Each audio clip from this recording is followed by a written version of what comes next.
G'day punters, welcome back to another huge edition of All In. This week I'm joined by none other than Dean Watling, the try-scoring extraordinaire. Dino, how are you? Going well, Gannon. Hopefully me and Louis in a bit better mind frame than you after a big weekend up at the Magic Round. But going well, big races on again this weekend and keen to rip in. I'll tell you what, and no shortchange the punters out there. We're also joined by Lewis Willoughby, absolute jet. How are you, Lewis? Yeah, good, Gannon. I heard there was a few 5 a.m. finishes floating around there on Sunday morning. You weren't one of them, were you? Can confirm I wasn't. I'm way too old, too wise for that, but there are a couple of people out there with some very, very sore heads today. They're in a lot of strife, but I'm too smart. And as you boys know from previous experience, too soft to stay out till 5 a.m.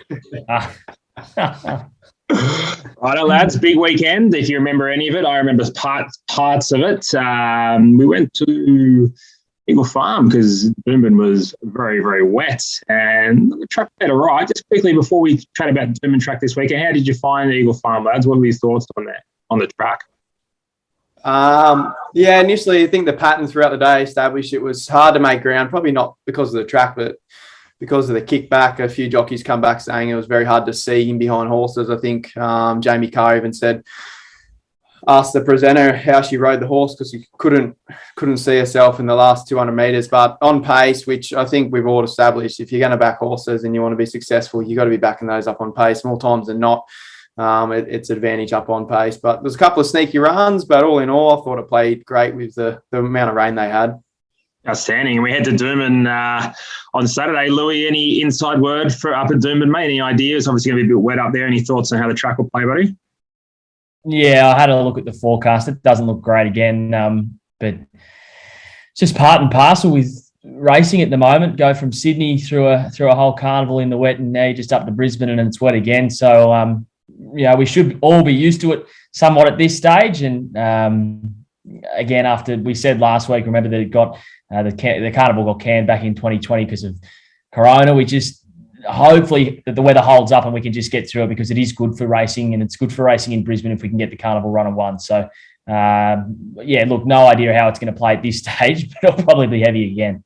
Righto, boys. Question without notice. Punters out there, they want a bit of info. Heavy tracks looking like, let's just say heavy 8. Dino, then Louis, give us one bit of advice when you're betting on heavy tracks, what you're looking for. For mine, fit horses and horses who settle in probably the first half of the field. Very hard to maintain a big run from the back, especially when you get stop-start momentum cut. It's very hard to pick up. So for mine, on pace and fit horses. Louis? That's great. That was 2. Louis? Yeah, well, I could try and give you 3. Fit horses. I think fit horses is 100% the one you got to look for first. And then obviously, if you're going through the form, have a look how it's run on a heavy track before.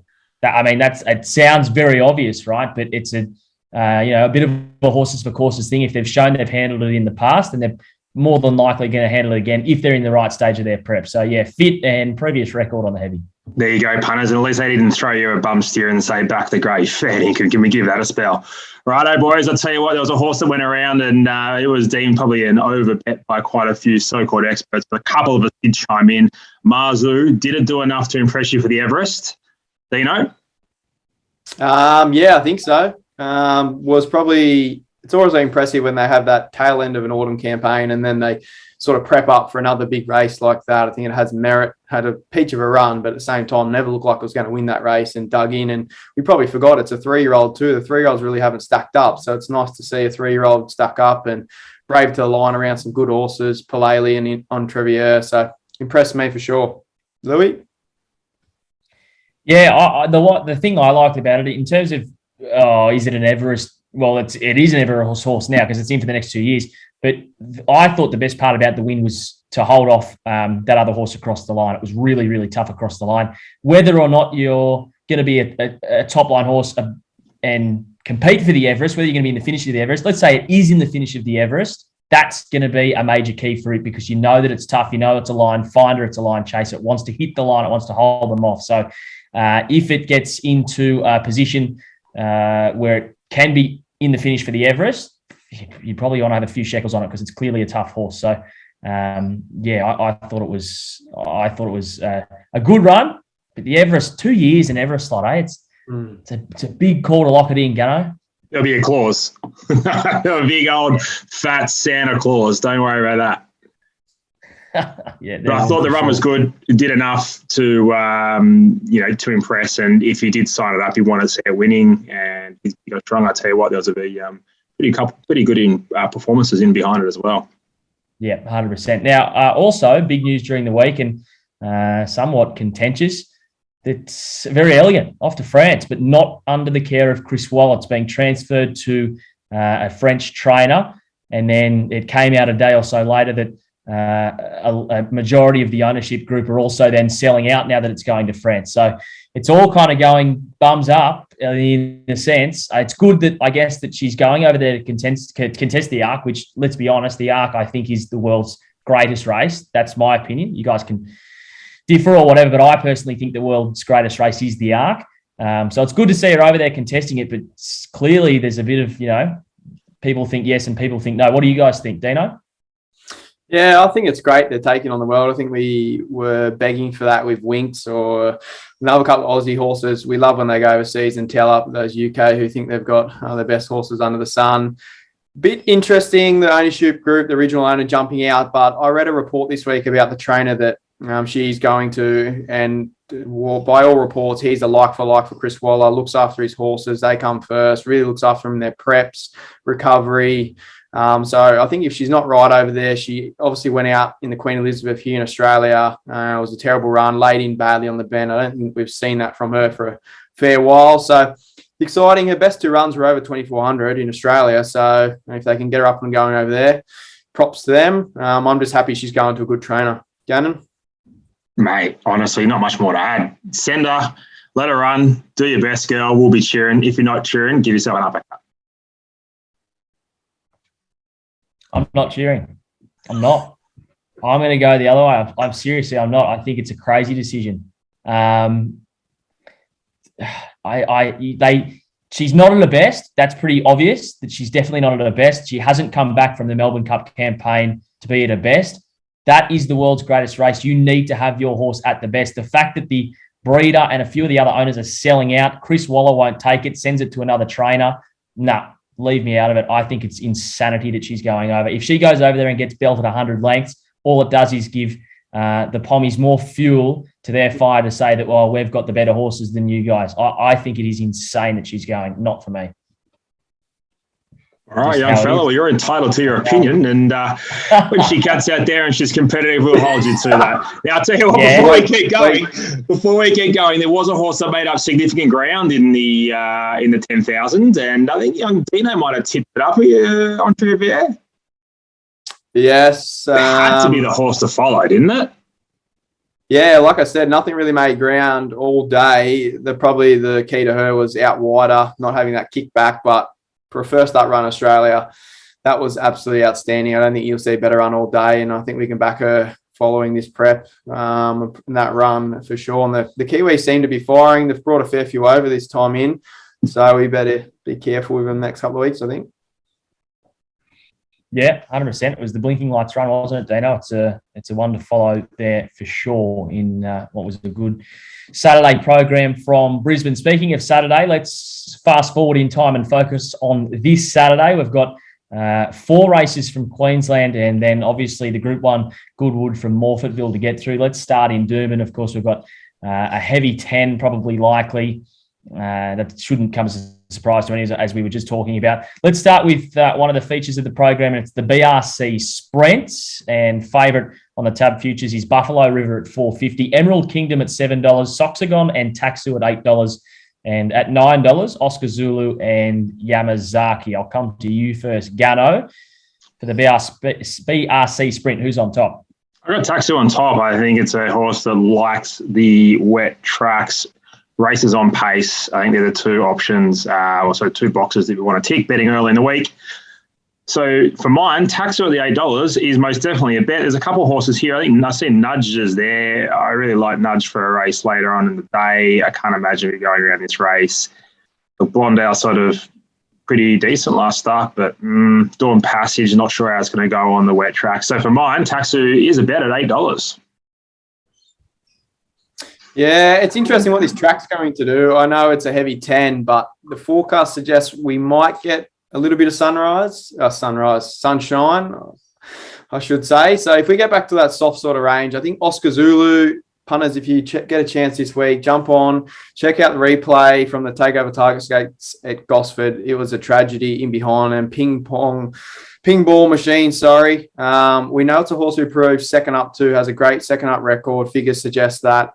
Settles on pace. If we get back to that soft range, I think Oscar Zulu around that $11, $9 mark. I think that's a great bet in the BRC Sprint. Louis? Yeah, it's about to be 2v1 here because I'm with Taxu. I like Ganno's on top of here. We could make it a case bet, but you guys are no good at sending cases. I'm still waiting for mine for last Saturday. Oh, lost me wallet. We'll touch on that. Sorry, we'll touch on that in a mate. second. We'll touch on that in a second. But yeah, I'm with Taxu. Almost for every reason you just mentioned there. Gannon obviously loves the heavy. It's 4 wins for 9 starts on heavy. It's had 9 starts for 2 wins and 6 minors on soft going. So it just revels in the wet as Taxu. I thought it was really good last start.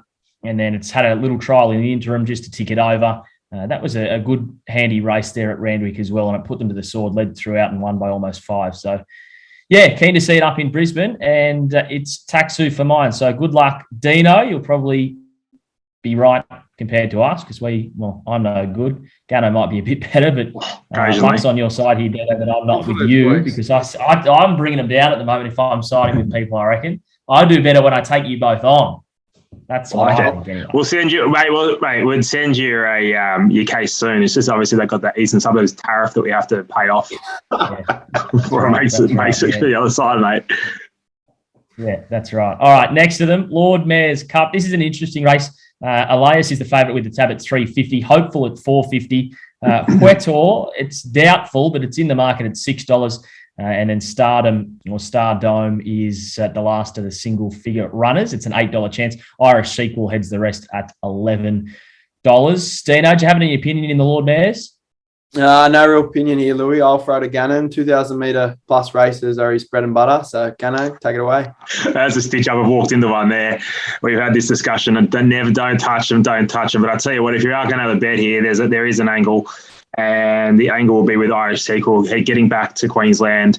We've done a lot of racing and back to the wet track. Can turn the tables on Elias. And we're getting around $11 and $3.50 the place. I think that's a great bet each way. Yep, good. I'll stick with Dano here. I don't have an opinion, although I did see those two race down at Wagga. Are you sure you saw it? Well, I was there. You were there. I was there. I don't know what I was seeing, but I was seeing something. It was good. Elias was a good win, but I think, the key, as you mentioned there, Gano, back onto those wet surfaces should be in your one's favour. So we'll move aside. Let's go to the third of the races up at Brisbane, the Pam O'Neill Stakes, where we've got equal favourites at this stage with the tab in Kiku and Nudge. They're both at $4.50. April Rain and Yamazaki at $6. Cafe Royale, DeZenifer and Steinem all at $8. And then it's $15 and longer, the rest headed up by Belle Savoie. I'll go back to you, Dino, here for the Pam O'Neill. Who do you like? Yeah, I'm quite keen on Kiku here. I know she heads the market and is probably around the right price now, but she was outstanding last start. Probably had a little bit of a strange autumn where she come up for a couple of races and failed in some more, but she hit back last start. Best last 6, last 4, and last 2 of the entire meeting there. Back towards the inside probably wasn't the best part to be closing off. And I really like that Diamond has come out since and bolted in last Saturday just gone, Eagle Farm. So I like that form. I think that's good form. I know, like I mentioned, she's top of the market, but I think she deserves so. And Waller loves these Brisbane Carnivals. He really targets them with his mares. So Kiku for mine. Louis? Yeah, good. I'll jump in before you go. I'm going to go with April Rain. I think the silk stocking, the listed silk stocking is the right form line, ran second in that, beaten half a length. It was kind of people went, is it handling a heavy or not? I think that proved that it can, especially up here in Queensland. And I like the silk stocking form line because if you go back to the winner of the Tats Tiara, which is, of course, the Fillies and Mares Group 1 at the end of the Carnival in 2016, Miss Covergirl won it as a 4-year-old mare and ran second in that silk stocking that year as well. So I think if they're going to be aiming up with April Rain at the end of this Carnival, then the silk stocking was a very good kickoff point, and then into the Pam O'Neill should be running really well. Gannon? I've gone with a dead set nonny and nudge. 600 metres wet track is ideal. Horses are flashing light. I just love the horse. A bit of a, bit of something for the horse. But yeah, look, to be fair, if you asked me to put my last dollar on it, I'd fair dinkum save it. Very good. Well, all three different players there. That's good to see. That's very good to see. All right, last of the Brisbane races that we're going to focus on here is the Roses and Dynasties. It's come up, well, compared to the rest of the field, it's pretty short. It's $3.50. Glint of Hope and Smirk at $8, Barbarator at $9, and then Stalking 11, Biscayne Bay and Festival Dancer and Gin Martini at $13. And you can get 15 and longer for the remainder of the field. Back to you, Gano. Are you taking $3.50 Dynasties? Mate, what am I missing? It should be $3, should be $2.80. It was $4 not so long ago. It was dominant last start, beating Gypsy Goddess, who has some very, very good form lines. Form lines are probably the best form lines of that race they lined up in. Dynasties was way too strong. Sure, it was a Gold Coast. Sure, it had a maybe slightly better map, but it was really, really good. And I don't see how they get closer.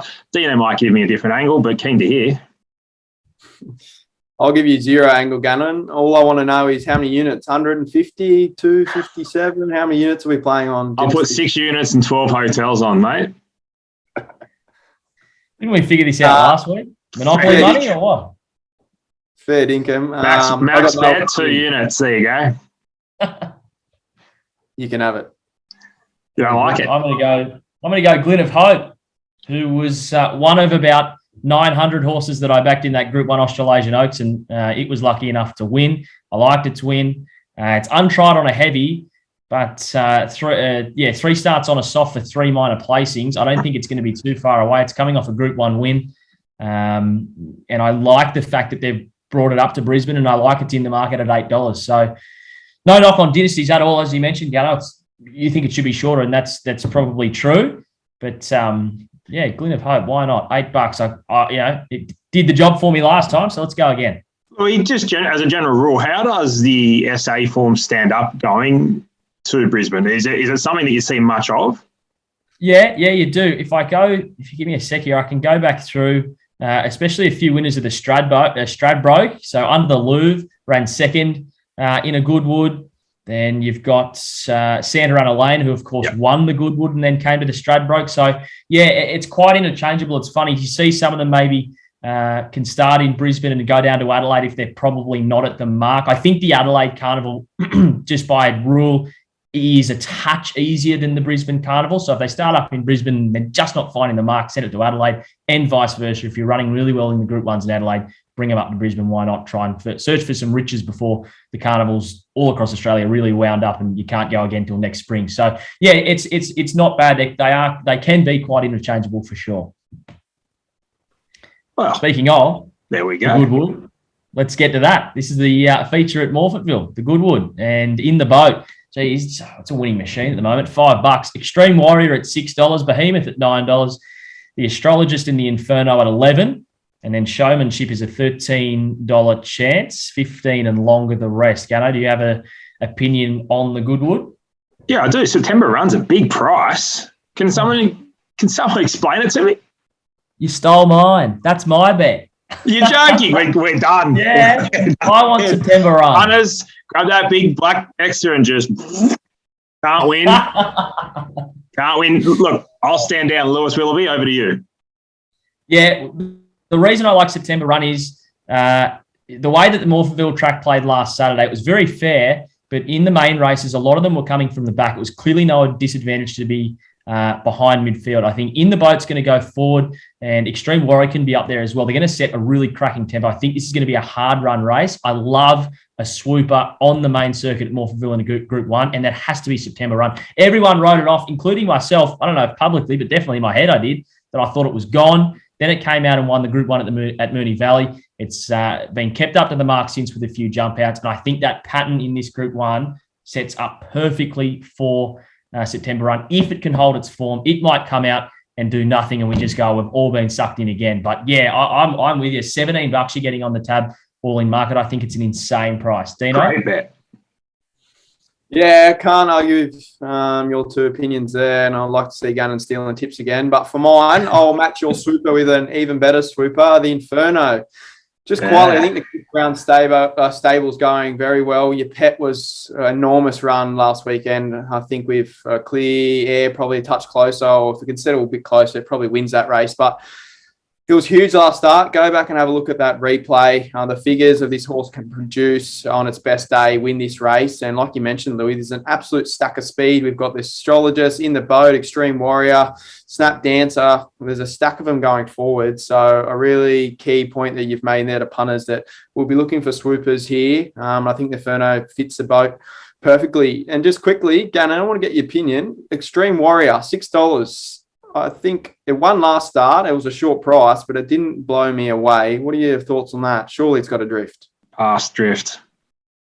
Yeah, it'll have to drift for sure. $6 there's no way. There's no way it should be $6. I remember we were trying to get it beat first up. I was sitting at the pub and it was the last race of the day, and I went, no, let's get this thing beat. There's no way. The hype on it, and yeah, deservedly so. It was really good in its previous preparation, but the hype first up there, so short.